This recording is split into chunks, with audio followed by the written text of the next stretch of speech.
My guest is Grant Goodbrand. Welcome to the show, Grant. Thank you very much. Grant is the author of the book Therafields, The Rise and Fall of a Therapeutic Community, Lee Hindley Smith's Therapeutic Community.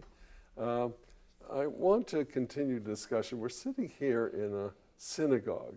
Yes. And it's the synagogue in the Junction Shul. The oldest one. Yeah, they're 100 years old. And here's this context, and yet I want to talk about the tension that we were talking about last time we were talking about your book, between this humanist Christian kind of vision of psychotherapy and this tougher vision which you suggest that Lee Hindley Smith is, but inner tensions and sibling rivalries, etc., and within us, that's all within us, and that this tension is at the root of what, or part of what was at the root of what goes wrong eventually with Therafields. Can you elaborate that, or have I got it wrong? Well, what happened was when the religious began to come into therapy, it was at the time of Vatican II. And they had already formed among themselves at St. Michael's College something called the Elmsley Group, which is a group which was experimenting with what they did not have any permission to do, which was to move the altar around, to do things in the vernacular, to change the wording. So they were doing all this. They were up for experimentation. And they heard through Gregory Baum, a professor of theirs and a Pyretus at the Vatican Council, which means he was an expert in ecumenicism, they heard from him that the possibility of doing therapy. And also, it should be mentioned that Gregory Baum was born Jewish. He was. And he, the rumor, the story is, I don't know if you know the story. No, maybe not. The story we always used to joke, he was converted by Emil Fackenheim to Catholicism. And the reason that story is because they were in the internment camp as yes, they were. Germans Yes, in Canada, and Emil talked to him and found his interest in medieval studies, and suggested he go to St. Mike's to study because that was the best place in the world. And so therefore, I'm not Emil, sure that's true. No, the story is actually true. Is it really? Yeah, it's not true. Because Gregory went to mathematics actually first. Yeah, first, but Yeah. but that was part of the discussion. Oh, I see. And Gregor will tell the same story. Yeah, no, It's I can not see as that. if I can see how that happened. It's Yes, not of as course. if he converted them. Because that's what Fackenheim was an expert on. Yeah, He was yeah. expert in. Yeah, so Same it's, area. Anyway, aside, Fascinating. but So there's all of these Yeah, Jewish just- Christian yeah, things. that's There right. really are, Yeah. and they're very fascinating, actually. At any rate, when these guys and girls began to come, there was a big problem, which is they were still in their habits, and it was sister this and brother that, and they weren't supposed to do this, but they decided to come and see Lee, and particularly the nuns. And at the first meeting, she said to them, "Now, you don't want to do this. You might find out things about yourself you just don't want to know. For example, you might find out about pedophilia." As the nuns were leaving, they were saying to each other, "What's pedophilia?" At any rate, they were innocents. Now, what they had in mind was that they could learn to do therapy and they could take it back to their communities. But when the church began to become more conservative after the death of Pope John the 23rd, they found they couldn't go back to their communities. Now, some of them had a utopian idea through Teilhard de Chardin, the idea that Christ had been the first person to go from human to God, and he's shown us the way. And perhaps the rest of us could go from a human to God. And that would have to happen in a society. And some of them became very carried away with that.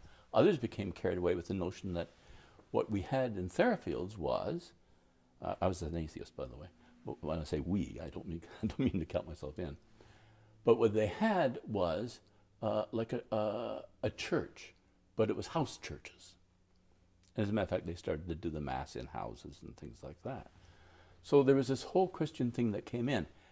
Now, the group that had been there previously, the group of people who were more interested in revolution as commune under Lindner, there became already a kind of bit of conflict. Then as the counterculture started to come in droves, then they wanted to create a large community.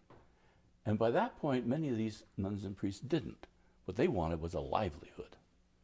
They wanted safety because they'd left the church and they'd been there for 30 years and they were floundering. So there's where a conflict started to happen. And because Lee favored not her therapists, many of whom were the religious, what she favored was the young who wanted to rebel, who wanted to start a whole new world. That's the ones she was with. Well, you know, when I read it, you called yourself, when you were being critical of the tension, and you and Philip and a couple others, the Gang of Four. And We were the Gang of Four, yes. I thought it was funny, kind of reverse naming. Yeah. Because the thrust of the Cultural Revolution was not coming from you, Gang of Four, you guys. It's coming from the other side. Yeah, that's true. And so it was a kind of reversal. It was reversed. It was reversed. And so you have this, this Cultural Revolution that I think eventually shows the seeds of a real destruction. Because I don't think the tension could have not, but it could have been a healthy tension. But it becomes an unhealthy one when it's led by this cultural revolution of having to transform all the time. I think I agree with that, yes. That was my sense in reading your book. You're right. Now, the tension grows up also in the context of money. Yeah. And the money is several streams. One, it's the money of Lee Hindley Smith's money, because she's really a rooming house operator in the early 60s, filling her houses with her own patients. And you can't quite tell whether it's a rooming house operator who's doing this, or a therapist doing that, or they're reinforcing each other. But it becomes a communal enterprise that depends on the intake of therapists, of clients, to fill the houses, to support both the therapy and the acquisition of property and the debt. And so this kind of realist, concrete money demand also enters into it, including, as you say, at the end of the 70s, the need of the therapists to earn a living because their salaries start getting cut, or the inflation. The inflation erodes them. Yes, absolutely. So you have these real world tensions that they don't seem to be able to handle from either side, I don't think. No. And from the mid-70s, of course, things did get awfully tight. Yeah. So, but you don't go into the fact that you do it a bit. I'm not sure you do, but you talk about her earning an equivalent salary of $350,000. That's before Therafield's. That's when it's all her own business. When it was all her own business. And what was she earning when she is already involved in that? Cut in half. Oh, so she's earning less. Less. Oh, yeah. And she gives up her assets? Does she? No. Assets don't go to No. Her assets remain, but she doesn't increase them. But the quality increases because she has all her clients working and improving and doing the improvements on her houses. She's getting all this free labor. The Willow was all. Well, the Willow was kind of half and half. She owned the Willow, but when the labor of building the Willow came in, that became then half owned by the shareholders of Therafield's, who were not the therapists. So it was a communally owned, half and half at that point. Okay, now I want to get into Lee Hindley Smith, but we have to spend a whole session on it. So to speak. So to speak. Anyway, going to discuss. Not into her unconscious. To discuss. It's hard to talk to psychoanalysts. Yes. Anyway, we're buggers. Because she's so key to this, and there's a surprise ending here, so people have to return to hear the next interview. They absolutely because must. It's very, very surprising. I want to thank you again for coming, but you definitely have to come back because the surprise ending isn't revealed yet. Absolutely. So thank you again, Grant. My pleasure.